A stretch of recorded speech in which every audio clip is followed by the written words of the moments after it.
और वो चिल्लाने लगते हैं और गालियाँ दे रहे थे और उन्होंने मुझे बोला कि तेरी औकात क्या है, तेरी हिम्मत कैसे हुई हमें मना कर दे, तेरे को तो हम सबक सिखाएंगे, नीच औरत, पता नहीं क्या क्या बोल रहे थे वो। और उस समय मैं बहुत सकपका गई और मैंने उनको बोला भी कि भाई क्या हो गया, मतलब अरविंद जी आ रहे हैं, क्या हो क्या गया। तो इतना मैंने बोला और इतने में ही उन्होंने हाथ छोड़ दिया। उन्होंने मुझे 7-8 थप्पड़ पूरी ज़ोर से मारे। मैं सोफ़े पे बैठी थी, वो सामने खड़े थे और वो मारे ही जा रहे थे। मुझे बिल्कुल समझ नहीं आया कि क्या हुआ। इतने में मैंने अपने आप को बचाने के लिए अपने पैर से उनको पुश करने की कोशिश करी।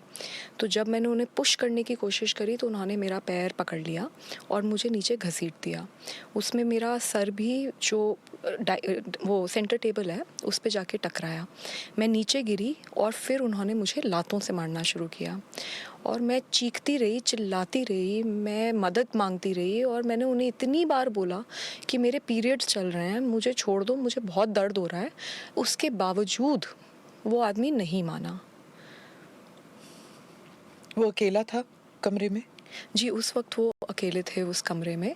और जब इतना ज़्यादा मुझे वो पीट चुके थे, उसके बाद मैंने किसी तरीके से अपने आप को छुड़ाया और मैं वापस सोफ़े पे जाके बैठी और मैं बहुत एजिटेटेड थी। तो मैंने तुरंत 112 नंबर पे कॉल करी।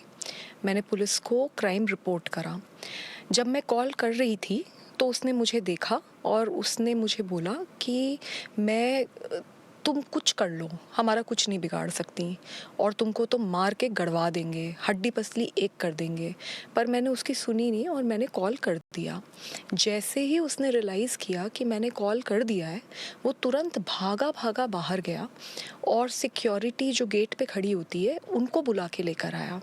जब सिक्योरिटी अंदर आई तो मैंने उन्हें बताया, मैं मतलब बहुत ज़्यादा एजिटेटेड थी और मैं उन्हें चीख चीख के बता रही थी कि मेरे साथ क्या हुआ। मैंने उन्हें बताया कि विभव ने कैसे लातों से, घूंसों से, थप्पड़ों से मेरी पिटाई करी है और यहीं बैठ के यहीं पे मेरी पिटाई हुई है। तो उन्होंने बोला, क्योंकि विभव ने मेरे सामने उनको बोला था कि इसको बाहर फेंको, तो मैं उनको बोलती रही। उन्होंने मेरे को समझाना शुरू करा कि नहीं आप बाहर निकलिए। मैंने उन्हें बताया कि मैंने 112 नंबर पे कॉल कर दी है, पुलिस को आने दो, ये क्राइम सीन है, यहाँ पे मेरे साथ इतनी बड़ा हादसा हुआ है, मैं मेंबर ऑफ पार्लियामेंट हूँ, मैं farmer Delhi commission for women chairperson हूँ, आप रुकिए, आप बस पुलिस को आने दीजिए, एक बार पुलिस आ जाए, मैं पुलिस आ जाएगी यहाँ पे, मैं फिर उसके बाद जाऊँगी। क्योंकि मेरे को ये डर था कि मैं यहाँ से चली गई तो ये टैम्पर कर देंगे पूरा जो भी एविडेंस है। तो इसलिए मैं उनसे बार बार आर्ग्यू कर रही थी। ये आर्ग्यूमेंट कम से कम 8 से 10 मिनट चला होगा और उसमें पूरा टाइम मैं देख रही थी विभव मुस्कुराते हुए वीडियो बना रहा था। जब एंड में मैं बिल्कुल अपना आपा खो गई कि एक तो मेरे को इतनी बुरी तरीके से पीट दिया गया, ऊपर से वो वहाँ पे आकर मुझे ही बोल रहे हैं कि आप बाहर जाओ। विभव से कोई पूछ भी नहीं रहा कि भाई तुमने क्यों मारा, कैसे मारा, ऐसे कैसे हो गया। तब मैं अपना आपा खोया और मेरे मुंह से कुछ अपशब्द निकले जो बाद में हमने देखा। एक बस 50 सेकंड्स की क्लिप डॉक्टर करके एडिट करके उसमें से भी काट पीट के उसको टीवी चैनल्स को दिया गया इनके द्वारा और वो चलाई गई। और बाद में जब पता चला तो पुलिस का मैंने मीडिया के द्वारा ही एक स्टेटमेंट सुना कि किस तरीके से ये जो वीडियो है इसका सोर्स पूरी तरीके से फॉर्मेट कर दिया गया है। अगर वो 10 मिनट की वीडियो जो मैं चीख चीख के बता रही हूँ कि मेरे को कहाँ मारा, कैसे मारा, मेरा हाल जो अगर देख ले कोई, तो वो बिल्कुल बात क्लियर हो जाएगी। तो एविडेंस के साथ भी टैम्पर करा गया। According to what you are saying, 2 videos हैं। एक तो सीसीटीवी वीडियो है जिसमें पूरा सीक्वेंस है जो अभी तक रिलीज नहीं हुआ थ्रू द सीएम्स रेजिडेंस, और दूसरा जो विभव जी ने खुद वीडियो बनाया है वो भी है।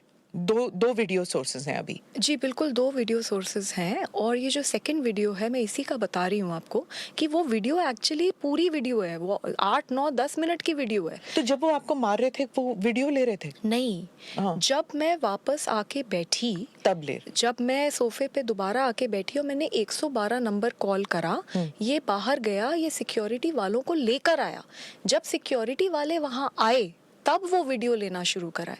जब मुझे मार पिटाई कर रहे थे तो वो अकेला था कमरे में, तो वो वीडियो कैसे ले सकता है? तो जब ये मार पिटाई हो रही थी, यू वर ऑब्वियसली स्क्रीमिंग। कोई ऐसे साइलेंटली तो नहीं मार खा सकता। तो जब वो आपको मार रहे थे, and it is I mean according to what you have said, it is quite gross. ही आपने कहा 7-8 बारी he kicked you on the chest, stomach, pelvis, और आपके पीरियड्स चल रहे थे उस वक्त। He dragged you, your shirt was pulled up as per this, you were screaming for help. घर में और कोई नहीं था आपके मुताबिक? मुझे बताया गया था कि अरविंद केजरीवाल जी घर में हैं और वो मुझसे मिलने आने वाले हैं, और मैं बहुत ज़ोर ज़ोर से चीख चीख के हेल्प मांग रही थी, लेकिन कोई मदद के लिए नहीं आया। स्वाति जी, आप उनके घर कई बार जा चुके हैं। क्या हर बारी आप अपॉइंटमेंट लेके जाते थे? इस बारी शायद नहीं लेके गए। क्या उस वजह से नाराज थे? क्या हो सकता था उस दिन? मैं अपॉइंटमेंट लेके तो हार्डली कभी गई हूँ। जब जब मैं घर गई हूँ तब तो मैंने कभी भी अपॉइंटमेंट नहीं लिया। हाँ, ज़रूर है कि अगर ऑफिस जाते हैं उनके, क्योंकि उनकी मीटिंग्स लगी हुई होती हैं और बहुत एक प्रोटोकॉल होता है, तो अगर सेक्रेटेरिएट जाते हैं तब एक बार ऑफिस पे के लिए ऑफिशियल टाइम लेके जाया जाता है। लेकिन जब घर जाते हैं तो मैं ऐसे ही जाती हूँ। ये कहते हैं कि मैं ट्रेसपास कर रही थी, मेरे पास कोई अपॉइंटमेंट नहीं था। तो मैं ये जानना चाहती हूँ कि अगर मैं ट्रेसपास कर रही थी तो फिर तो गेट पे ही रोक देते। फिर अंदर से अंदर तक मैं पहली बात कैसे चली गई? और दूसरी बात जो ये कहना चाह रहे हैं कि मेरे पास कोई जी अपॉइंटमेंट ही नहीं था, तो मैं तो हमेशा ऐसे ही गई हूँ। मुझे हल्का सा इल्म भी नहीं था कि अगर ऐसे में मतलब आज कुछ मेरे साथ होने वाला है, और अगर उनको लगता है कि अपॉइंटमेंट लेना बहुत इंपॉर्टेंट है तो उसी वक्त वहीं पे मेरे को बोल देते कि भाई बाहर चले जाओ, मैं बाहर चली जाती।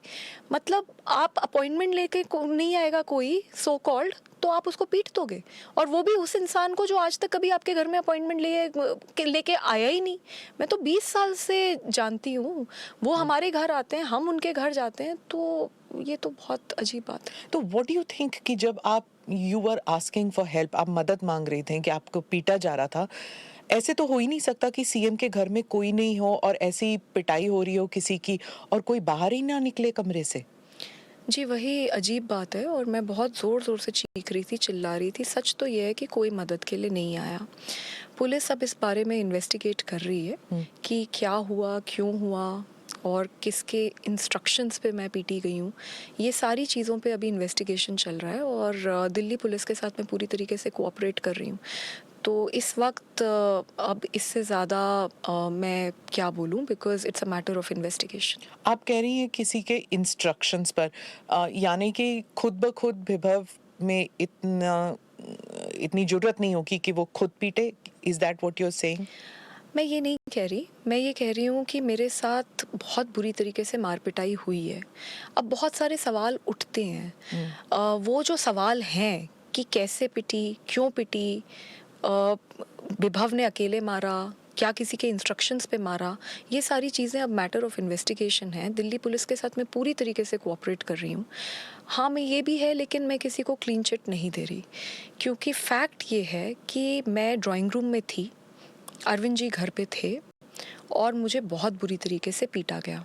मैं चीख रही थी, चिल्ला रही थी, पर कोई आया नहीं। ये भी फैक्ट है कि आज तक इतना सब कुछ हो जाने के बावजूद मेरे पास अरविंद जी का कोई कॉल नहीं आया, और वो मुझसे अभी तक नहीं मिले। ये भी फैक्ट है कि इस पूरे प्रकरण में अरविंद जी उस आरोपी को पूरी तरीके से बचाते हुए दिख रहे हैं। वो उसको लेके लखनऊ घूम रहे हैं, वो उसके लिए प्रोटेस्ट पे सड़क पे उतरे। इतना तो उन्होंने मनीष जी जब अरेस्ट हुए थे उनके लिए भी नहीं करा। तो ये जो चल रहा है, और पूरी तरीके से पूरी पार्टी में हर इंसान को इंस्ट्रक्शंस दिए गए हैं कि मेरा कैरेक्टर असैसिनेट करो, मेरे विक्टिम शेमिंग करो, मुझे मतलब बुरी तरीके से टॉर्चर करो। तो ये मुझे जो दिख रहा है, इसको लेकर मैं किसी को भी क्लीन चिट नहीं दे रही, but definitely I want the Delhi police to investigate the matter in a very free and fair manner, because बहुत बड़े बड़े लोग हैं, एंड प्रॉपर इन्वेस्टिगेशन होना चाहिए, और उसके बाद जो भी सच है उसको सामने आना चाहिए। क्या ऐसे हो सकता है कि ये वो घर इतना बड़ा है कि आप ड्राइंग रूम में आपको मारा जा रहा है और बाकी जो कमरे हैं, अगर कोई उन कमरों में है तो उनको सुनाई नहीं दे रहा, ऐसे हो सकता है? क्योंकि आप जानती हैं, आप गई हुई हैं उस घर में। तो उस घर में जब मैं गई थी तो पहले मैं डाइनिंग रूम के बाहर गेट तक गई थी। डाइनिंग रूम का गेट हमेशा खुला रहता है, तो मैं वहीं पे थी। ड्राइंग रूम और डाइनिंग रूम बिल्कुल आसपास है, तो जो वो गेट खुला हुआ था और मैं उस कमरे में ड्राइंग रूम में पिट रही थी। तो अब ये दिल्ली पुलिस बताएगी कि मैं जब इतनी ज़ोर से चीख चिल्ला रही थी तो वहाँ पे जो लोग थे वो क्यों नहीं आए या उन तक आवाज़ नहीं गई। मतलब बहुत अजीब बात है। और एक बात बताइए कि अगर आवाज़ नहीं गई तो जब मुझे पुलिस से बाहर निकाला जा रहा है, I am a member of parliament, I am the former chairperson of the Delhi commission for women, and on top of it मैं 2006 से इन लोगों के साथ काम कर रही हूँ। तो अगर मुझे बाहर निकाला जा रहा है तो तब तो कोई आता, तो तब भी कोई नहीं आया। How long have you known Vibhav ji? I know him since 2006 only. Since 2006। Yeah. क्या वो बहुत करीबी रिश्ता है उनका अरविंद जी के साथ? हाँ, स्टार्टिंग में नहीं था, लेकिन अब अरविंद केजरीवाल जी के सबसे बड़े राजदार और सबसे करीबी आदमी इस वक्त विभव कुमार हैं। वो कोई मामूली पीए नहीं है। अगर आप उनका घर देखें तो उनका घर इतना आलीशान उनको घर दिया गया है, इतना तो किसी मंत्री को भी दिल्ली में नहीं घर मिला हुआ है। तो वो एक बहुत रसूखदार और बहुत पावरफुल आदमी है इस वक्त इस पूरी पार्टी में, और पूरी पार्टी उनसे डरती है और उनके ऊपर असॉल्ट का केस पहले भी हो रखा है। तो ये सब बातें हैं एंड डरती है? क्यों बिल्कुल। डरते हैं लोग? लोग डरते हैं। उनका उनका जो मतलब ऐसा एक पूरी पार्टी में मैसेज है कि अगर विभव नाराज हो गया आपसे तो फिर आप खत्म हो पार्टी में। इस पार्टी में पहले भी वायलेंस के इंसिडेंट्स हो चुके हैं, रफ ट्रीटमेंट। कुछ लोग ओपनली कहते हैं, कुछ लोग कहते हैं कि दबे पांव चलना पड़ता है अरविंद जी के आसपास। Is it a culture of violence which has been promoted right from the top? आप क्या मानेंगे? देखिए, एक बार प्रशांत भूषण जी और शांति भूषण जी को भी इसी तरीके से एक मॉब के द्वारा धक्के मार के निकलवाया गया था। हम सब ने देखा था कि अभी कुछ दिन पहले एक चीफ सेक्रेटरी को भी ड्राइंग रूम में ही पीटने का एक बहुत गंभीर आरोप लगा था। और तीसरा मेरे साथ ये इंसिडेंट हुआ है। अभी तक मुझे कभी ऐसा लगा नहीं, लेकिन जब मेरे साथ खुद हो गया है और मैं इतनी बुरी तरीके से पीटी गई हूँ तो अब मेरे पास अब क्या बोलने को बचा है। फैक्ट तो यही है कि मेरे को बहुत बुरी तरीके से मारा है, और अगर शायद इतना नहीं मारते तो मैं शायद वो कॉल क्यों करती। मतलब व्हाट इज़ माय मोटिव?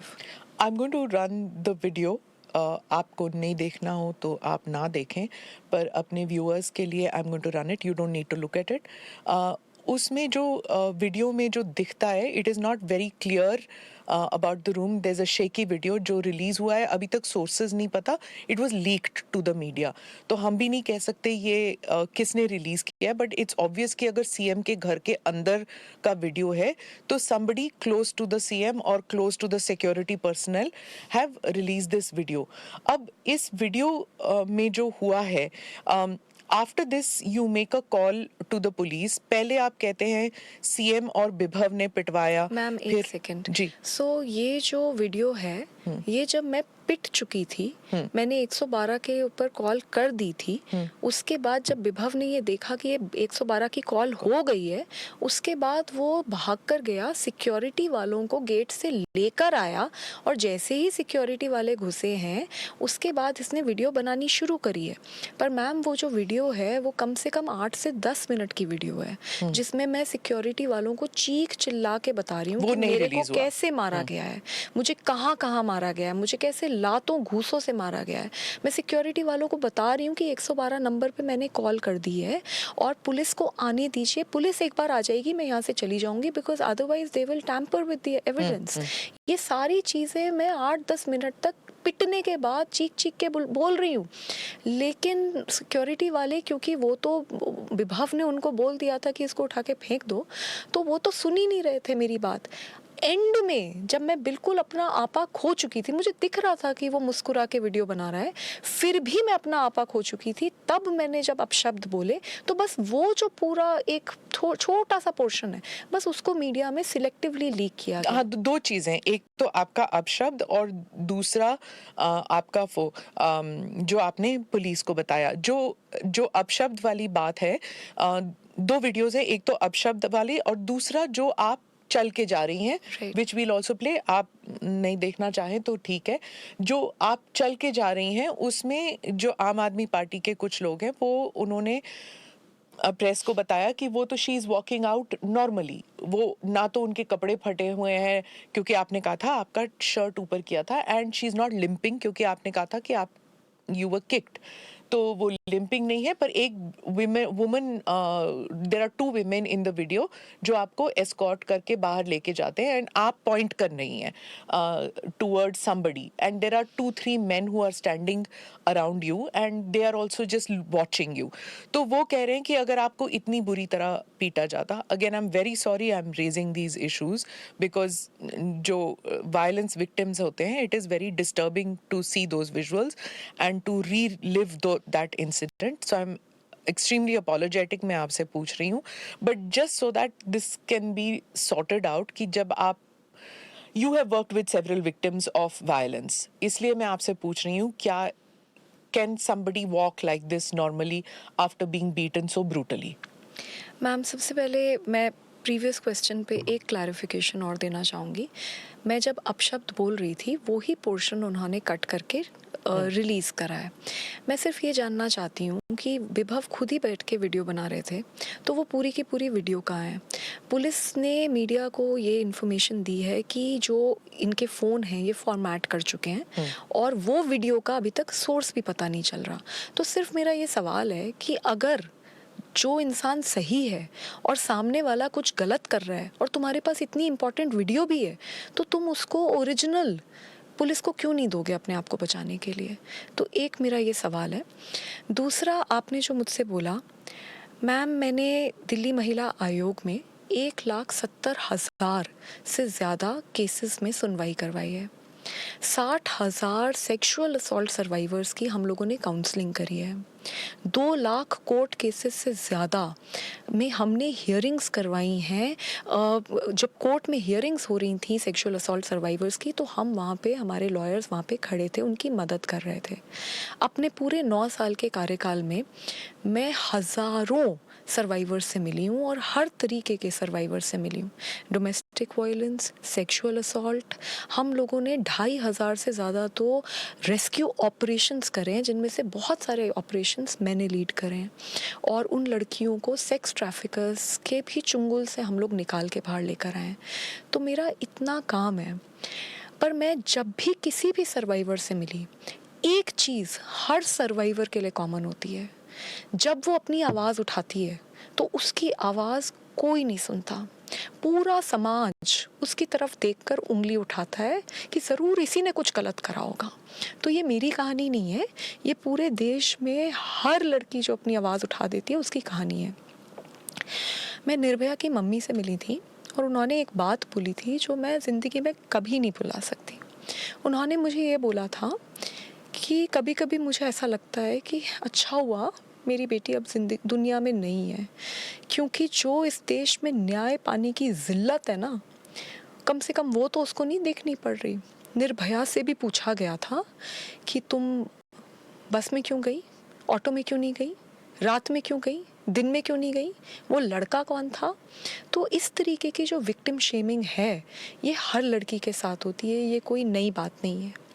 अब जो उनके सवाल हैं वो ये कहते हैं कि सीसीटीवी फुटेज में तो देखो कैसे चल रही है, सीधी चल रही है, वो जो एडिटेड वीडियो है उसमें तो देखो आराम से बैठी है।